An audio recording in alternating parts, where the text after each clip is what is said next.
Ka parimatel aednikel tuleb ette olukordi, kus teatud taimi on vaja istutada ümber täiesti juulikuus, mis ei ole kindlasti kõige parem aeg selle tegemiseks. Kuid selleks on head nõuanded olemas ja Eneli Käger, aiandusspetsialist, räägib nendest lähemalt.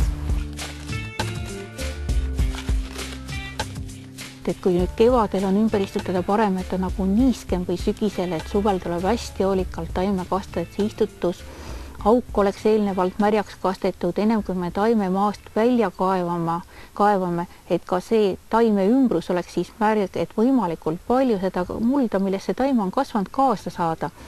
Ja nüüd, kui isegi me aias see paar meetrit on vahe selle taime transportimisel, siis tegelikult oleks väga hea võtta niisugune vanem mingi riie, mida me saame kasutada transportimisel, sest riie hoiab paremini seda mulda seal taime juure ümber, et see ära ei kaoks selle transportimise käigus. Ümberistutamise käigus saidki nüüd kasutada seda mulda, mille sees juba on osmakõudväetis. Ja on üks väetis, mida kasutatakse plantstarteriks, mis aitab nagu taimel juurduda uues kohas.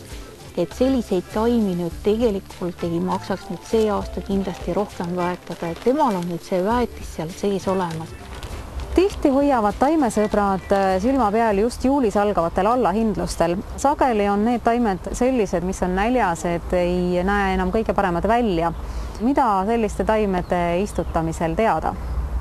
Selleks, et selline taim nüüd ilusasti maas juurduks, tuleks ta koju minnes kõigepealt panna pooleks tunniks peaks kindlasti ämbrisse, kus on vesi sees, et saaks rahulikult end vett täis imeda ja enne ümber istutamist oleks soovitav võimalusel siiski proovida seda ringjuurestikku ettevaatlikult lahti arutada, et istutamisel saaks suunata taime juured laiali.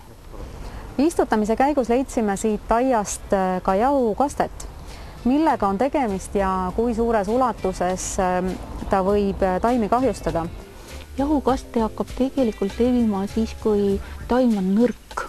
Ehk kas ta on siis põuast nõrgaks jäänud, teda on ebapiisavalt väetatud, teda on võib-olla lämmastikuga üle väetatud. Kindlasti tuleks siis nüüd tegeleda nende taimede pritsimisega. Pritsimine ei võta nüüd seda lehte puhtaks, aga me vähemasti väldime seda, et see haigus edasi levib ja taime vastu talve väga nõrgaks teeb, et muidugi lihtsamatest vahenditest tuleks jälle kõne olla need, nagu see substrali looduslik taimehooldusvahend, mis on niisugune seebipõhine.